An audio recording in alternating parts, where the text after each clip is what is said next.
Hi all. So இன்றைக்கி வந்து கொஞ்சம் ஒரு சிம்பிளான வ்ளாக் தான் பார்க்க போகிறீங்க.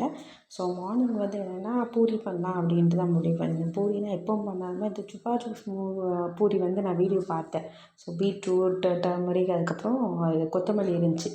அதையும் அரைச்சி 3 லேயராக பண்ணி இந்த பூரி பண்ணேன். அவள் ஸ்கூலுக்கும் சாயிஷாவுக்கு இதே கொடுத்து விட்டாச்சு. அவளுக்கு வந்து பூரினா பிடிக்கும், பட் இது கலர்ஃபுல்லாக இருந்தால் கிட் நல்லா இருக்குமே அப்படின்ட்டு பூரியே பண்ணிவிட்டு அவளுக்கும் கொடுத்து விட்டுட்டு நாங்களும் இதே பூரியே சாப்பிட்டுட்டோம். ஸோ பூரி சாப்பிட்டுட்டு மார்னிங் வந்து கொஞ்சம் வேலை இருந்தது. இல்லைன்னா தோட்டத்தில் வந்து ஆக்சுவலி ஒரு பெரிய முள்ளங்கி அத்தை காலையிலே சொன்னாங்க, ஒரு பெரிய முள்ளங்கி இருக்குது, அதை எனக்கு பொரியல் வச்சிடலாம் அப்படின்னு. ஆனால் நான் மேபி இருந்திருக்கலாம், நான் இவ்வளோ பெரிய முள்ளங்கி பார்த்தது நாங்களே வச்சது சின்னது தான் வச்சாங்க. ஆனால் இவ்வளோ பெருசாக இருக்கும் அப்படின்ட்டு நான் ஃபஸ்ட் டைம் இவ்வளோ பெருசாக முள்ளங்கி ஆக்சுவலி பார்த்தேன். நல்லா பெருசாக இருந்தது.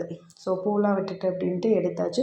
நான் எடுத்து இதை காட்டுறேன் பாருங்களேன், இவ்வளோ பெரிய முள்ளங்கி. இது வந்து அன்னைக்கு ஆக்சுவலி இதுதான் பொரியலாக வச்சிடலாம் அப்படின்னு சொல்லிட்டு இந்த இலை ஃபுல்லாகவே எடுத்து குட்டி குட்டியாக கட் பண்ணிவிட்டு கொஞ்சமாக கிழங்கு, ரொம்ப கிழங்கு போடல. ஆக்சுவலி கீரை பொரியல் மாதிரியே இருக்கட்டும் அப்படின்ட்டு பச்சை மிளகா அதை வச்சுட்டு இந்த பொரியல் கீரை பொரியல் மாதிரி வச்சுட்டு கொஞ்சோண்டு கிழங்கு வச்சுட்டு மீதி இருக்குது, இன்னொரு நாள் சாம்பார் வச்சுக்கலாம் கொஞ்சம் நல்ல பெரிய கிழங்கா இருந்தது.